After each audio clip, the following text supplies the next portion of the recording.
Hey everybody, welcome back. This is Nite Snax.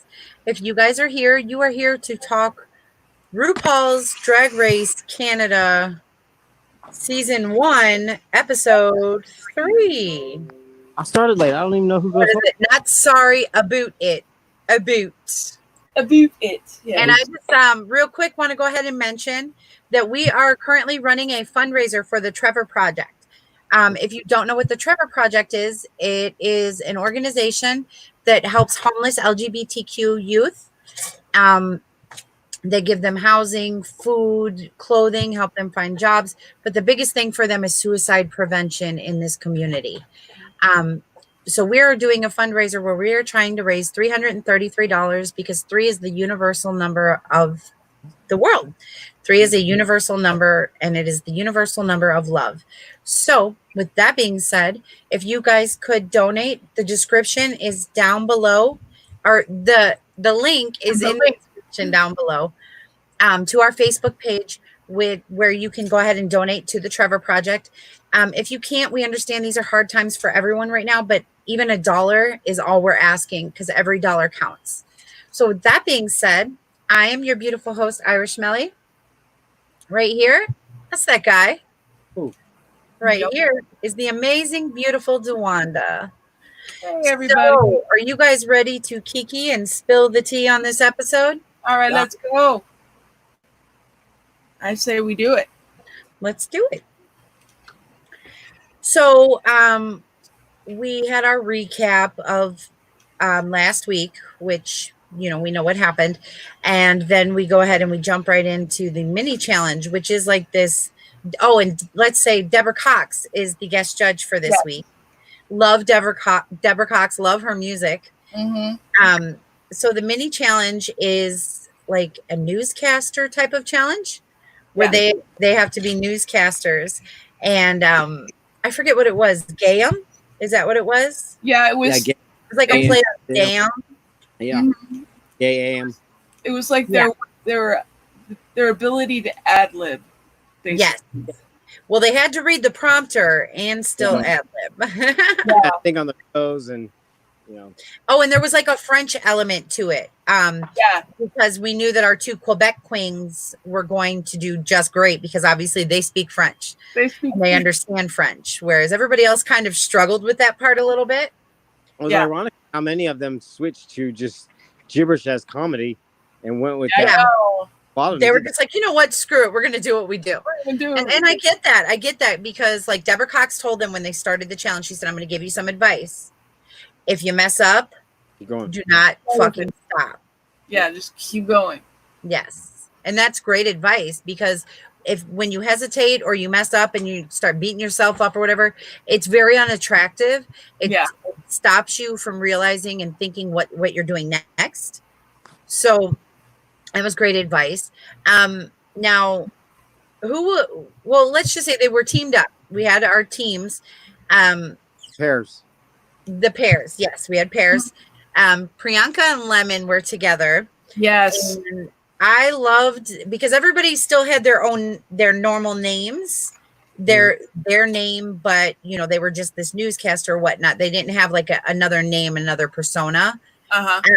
It was very 80s-esque TV newscaster with the way they styled their hair, their makeup, and everything. And I think that was kind of a theme of this night, was more kind of 80s-ish, because then we get into later where we see the neon and everything else. Mm-hmm. But we had Lemon and Priyanka, who, in my opinion, were the standout right away. They had me laughing so hard. And they didn't even show us their whole thing. We were just getting small clips back and forth from all the other pairs. Right. But the creative thing that I thought, which also caught the judges' attention, was that Priyanka and Lemon switched names. So like Priyanka said her name was Lemon and Lemon said her name was Priyanka. And obviously they did that on purpose, but it was very clever. And it did make them stand out from the other groups as well. So then we had the other pairs. Mike, do you want to talk about that a little bit? Well, the one that stands out to me was the Jimbo and what's the name of the girl that she was with? He did the Nancy Grace. Yeah. And funny about that is Nancy Grace has been done in Snatch Game before, Detox tried to do Nancy Grace, Yes. just botched it, and this just hands down Nancy Grace. Timo was doing very method on the whole in and out of the scene. It was still Nancy Grace all through the end of the mini challenge and into the big challenge. The more and more, we're at episode 3 now. He's really growing on me. Jimbo is unique and real. Just kind of like we talked about with Crystal last season. Crystal was just so outside of the box. Knows she's outside of the box and owns that area outside the box. That's becoming Jimbo. He's just kind of quirky age and kind of not really fitting in. No, he knows who he is. He is doing his drag his way and owning every moment of it. Yeah. Yes, definitely. Yeah, my standout so far this season is Lemon. I know that in the very beginning she was kind of annoying, but now she's kind of growing on me. Although, I mean, I'm kind of I'm glitchy here. All right. So I must say that the other standout for me is Scarlett. Yeah. And I think Scarlett proved that during the next challenge, which we will see, which is the girl band challenge. Yeah. Yeah. And then, so they finished the little minis. I forget who all the other pairs. Most of the other pairs were just kind of. Well, you had the 2 queens that spoke the French. Together, weren't they? Weren't they together in their team? Yes, I think they were. Yeah. So they had they selling in the French didn't add anything to the challenge. It wasn't like no. For the ones that really completely made up their own language of gibberish and just went with it.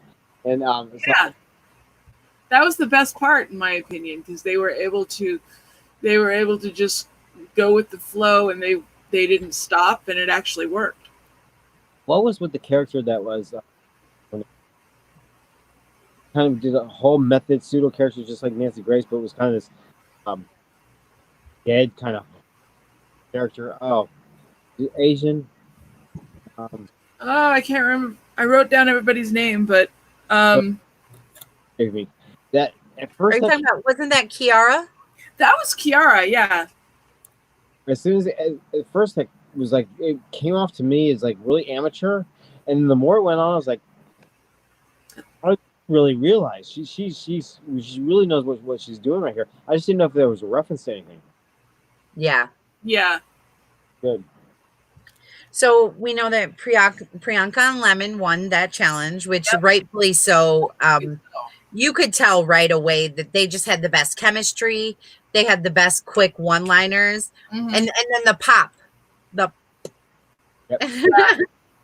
when they, I can't even do it like you're doing it. I can't do it either. That was It's like the Cardi B call they were all doing, and then the pop at the end. The pop at the end. It was cute. Was to speak drag, to speak, terms or whatever. Isn't it a gimmick? Yeah, totally is. I need to realize that Canada's relying this whole season relying a lot around the gay drag RuPaul gimmicks. It's like, roll it back. You guys relax. You're doing fine. Well, no, and it's funny you mentioned that, because I thought about it as I was watching the episode. Now this is the third one, but 1, 2, and 3. So each episode now we've heard something where someone purposely does a line and they say, in the famous words of RuPaul, or as RuPaul would say, and I'm like, okay, I get it, because it's obviously RuPaul's Drag Race, even though that's not specifically what this is titled, and Ru isn't there. But it feels scripted, almost like I'm sure production is kind of telling them, make sure you name drop Ru. We can't let people forget this is Ru's show. You know what I mean? Like, we know Ru is the drag queen of the universe. These are all her shows. Mm-hmm. Did you pick up about Jeffrey? What I was saying? Actually, I like Jeffrey. I think you're the only one of the group that doesn't like him. I had no problem with him before. I had no problem with him as a guest judge. I had no problem with him in the drag race in All Stars. This is just a put on. It's like stop who you are. Somebody is not super fond of Jeffrey's cadence. He feels that it is too Rue-ish. He's not mocking. He is imitating Rue. And you but imitation is the greatest form of flattery. Once is enough. Entitled to your opinion. It's all right. But we also have to remember, we're seeing this weekly. How many days was it only that they filmed for? You know what I mean? Yeah. So then we get into the main challenge and then the runway. Yeah, yes. As far as I've seen. And the main challenge was, I forget exactly what it was called, but they had to create these girl groups. Yeah. And they had to actually write their own lyrics. They had to then record their lyrics. And then they had to learn the choreography. Yeah. And that's before they even have to get ready and actually perform. They had to basically sling insults back and forth. Yeah. It was shade is what it was. We had to throw shade, but we're going to do it in song form. Sorry. And it was a rap challenge. A rap challenge, yes. Mm-hmm. Sorry. Huh? What is it called? Sorry, not sorry. Yeah, it was called Sorry Aboot It. Not Sorry Aboot It. Aboot It. Not Sorry Aboot It. Yeah, that was the title. Because you know they're Canadian. It's about time. Yep. Trust me, I hear it all the time where I'm at. We're close enough. Yeah, you guys are. But yeah, so we then had Priyanka was so excited once she found out who it was and what the challenge was, because Priyanka's actually been a backup dancer for Deborah Cox in the past. Let's see, who else was it? Lemon right away. Lemon's like, oh, I got this. I know how to rap. I'm the shit. And Lemon did okay, but I think there was others who were way better. Yeah. There's the one Scarlett for me, Scarlett was great. Scarlett was kind of a standout when it came to the actual, like, putting those lyrics down and rapping and doing it quickly and like right off the fly. Like that was really good. And then the performance that Scarlett gave, oh, that was powerful. Like she was feeling it. This was her song. She was going to let everyone know it and she was ready to show it. Yep. And it was great. Priyanka did amazing as well. Because as we know, they're both dancers. They're both professional dancers. Yep. And have worked professionally in the business as backup dancers for people. And yeah, I think they just killed it. And then, you know, on the other team, the standout, I think anyway, was Boa, which I did not expect. How about you guys? Did you expect that? I didn't, honestly. I didn't. I did not expect it from Boa. I just thought, okay, you know, he's been standing out jokes, he says stuff. But then we had people who fell flat and were just in the background. They disappeared into the back. Whereas even if it's not your turn to perform, you should be in the front, for, you know, or at least in the back and still representing as if you were front and center. Right. You should still be performing and moving and grooving and supporting your girls. Choreo, that was something that I saw. That had already defeated a bunch of them. They were already like, I'm out. I'm checked out of this. Oh yeah. Well, and as we saw, Tanomi, would just kind of background, like was not a standout at all. I didn't expect that at all. But let's just say this song that they did was great. Yeah, it was so entertaining, and I really think when they were first recording, everybody, you know, putting their lyrics down and everything before they mastered it, remixed it. Yeah. I didn't think everybody sounded that great. I mean, there was a few standouts, but that's how they filmed it too, so that we would think that. Because then when they performed, you were like, holy cow, like this is amazing, because they then played their remixed song back. Right. And it sounded great. It sounded wonderful. I mean, it was something like I found myself, you know, like.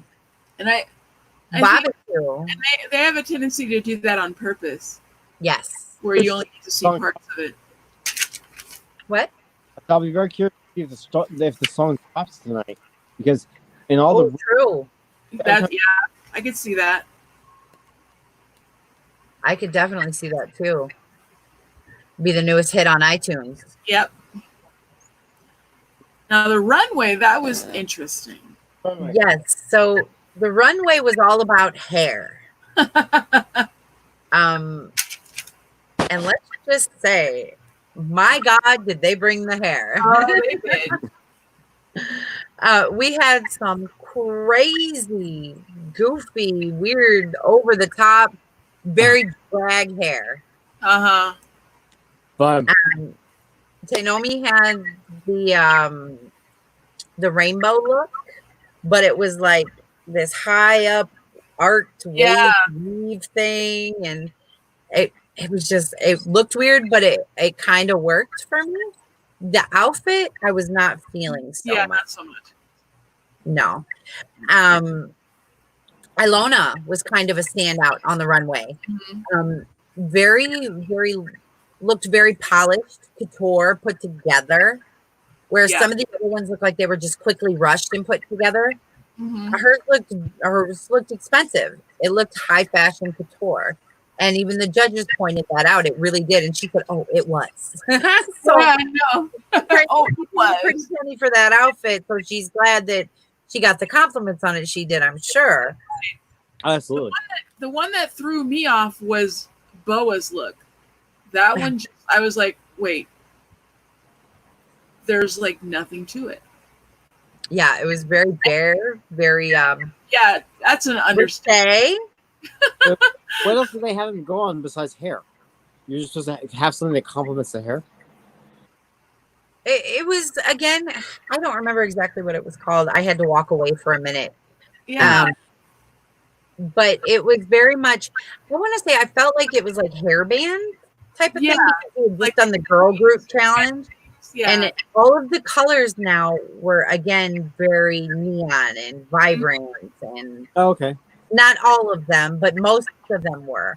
So I don't know if they were just playing off of the last challenge, or using, because you only have so much time, using what you had from the last challenge. Well, it's kind of same week.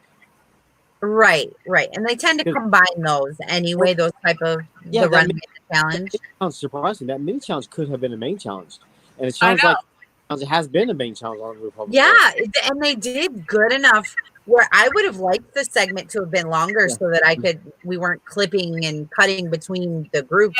Yeah, it was weird. I would have liked to see more, because it was pretty comical. I mean, not everybody stood out for me in that that maxi challenge, but definitely it was entertaining, and I would have liked to be entertained a little bit more. Yeah. And the bottom two, who did we end up with? The bottom two, we ended up with Tainomi, and who was the other one? Priyanka? No, Priyanka won. No, Priyanka won the challenge. Priyanka won. And let us just say, because Priyanka's look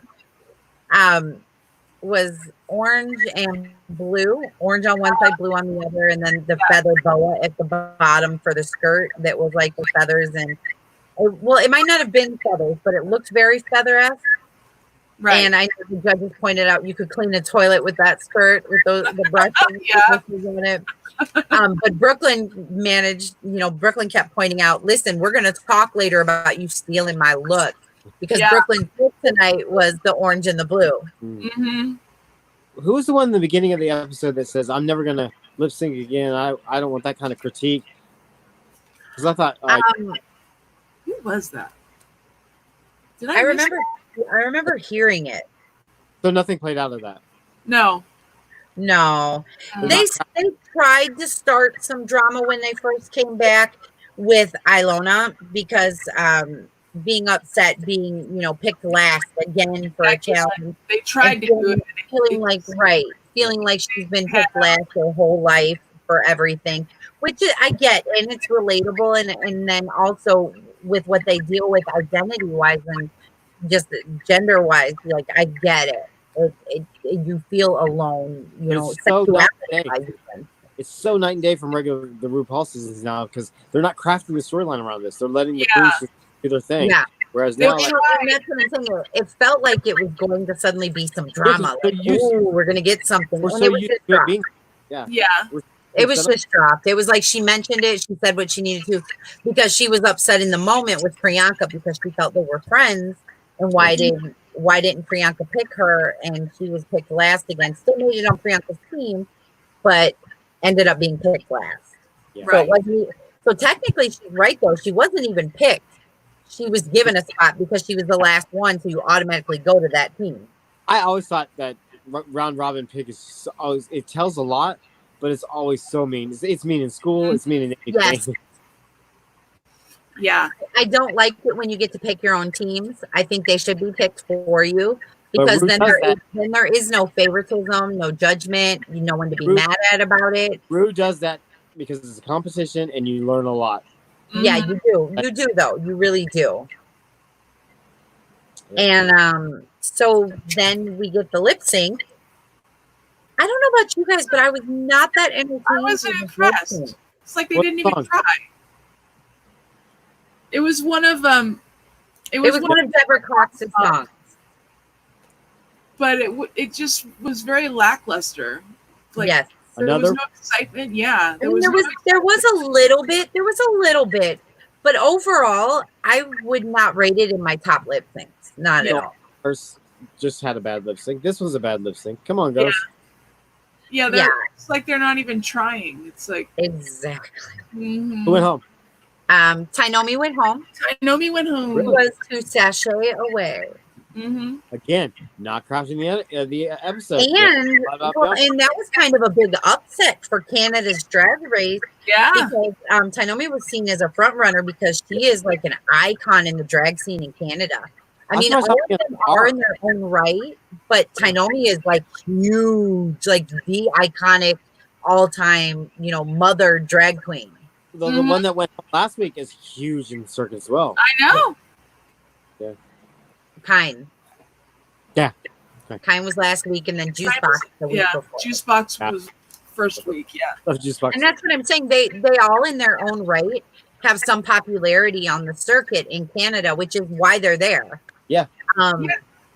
But are just big. Tainomi is like the mother of drag queens. Like she has been in it for that long, and she's that iconic. Yeah. So it was sad to see her go because like I said, it was a big upset. A lot of people had her as a front runner, but I just feel like it felt like she wasn't giving it her all, and she knew she wasn't. And then it almost felt like she didn't want to go home, but she knew her time was up. Well, I think that it's a big challenge for the other one now too, because she's had quite a few stumbles in a row. Yes. Right. So we'll just have to wait and see till next week and see what happens. Next week. But I love the way this season is crafted. I really do. I do too. I really do. It's refreshing. I even like the edit. It's like, I mean, other than, like I said, some of the challenges you wish you could see more of, and maybe a little less of others. But overall, it's not like we're getting those winning edits where we can pick from the beginning who's going to be the winner. Yep. This is really, like going back to the beginning of everything. It is. Exactly. You said that before. It really is. It has not changed 3 episodes in. Nope. No. But and that wraps up the episode. I mean, do you guys have any final thoughts? Do we have a wand of the day? Hold on, I had it right here. Dawn, do you have any final thoughts on the episode? Overall, were you surprised to see Tainomi go, or was it kind of expected? I was kind of surprised to see her go. I thought she was going to hang out a little bit longer, maybe, but yeah. I in a way was not really. This episode had its good points, but the lip sync was boring again, and so I look forward to the lip syncs, and the last couple of weeks, they just haven't really been there. Yeah. Sad. Well, we'll have to wait till next week, and hopefully, so fingers crossed. This wand, you guys may or may not recognize. You remember, this is the one that Ron gives Harry when he lost his in the Deathly Hallows Part 1. And he goes, "You're gonna need one. Here, I took this one off a snatcher. It's just a branch. So it's called the Snatcher wand, but it's just the replacement wand that they give Harry. And he uses this until they get captured to go to Malfoy. And then when he gets a different one. He gets Draco's wand. Cool. This one. That's actually a cool looking wand. It is. It's really cool. And this one too. Collectors out there. Very natural. We started new in-depth stuff about the wands, but collectors, there's a very limited run of this one that in the boxes they come in, I'll show them later. Their name specific thing. Well, this one's name had changed because of the promotion. They didn't have a character's name for it, and it had changed. The early name for the this is early named just Deathly Hallows Part 2. There's no wand, nothing on. And then it changed to the Snatcher wand, or there was a couple other generic names that it went by, but the ones that was just the Deathly Hallows promotion, they're a lot rarer than most. The box. So that's how this one originally generated. Nice. Deathly Hallows Part 1. Wow. Well, with that being said, we have brought you Canada's Drag Race Season 1, Episode 3. Was it Dawn? You give the title? The title was Not Sorry About It. About It. With that being said, we love you guys. We love you for being here. Watch us as we sashay away. Bye, guys. Good night. Good night.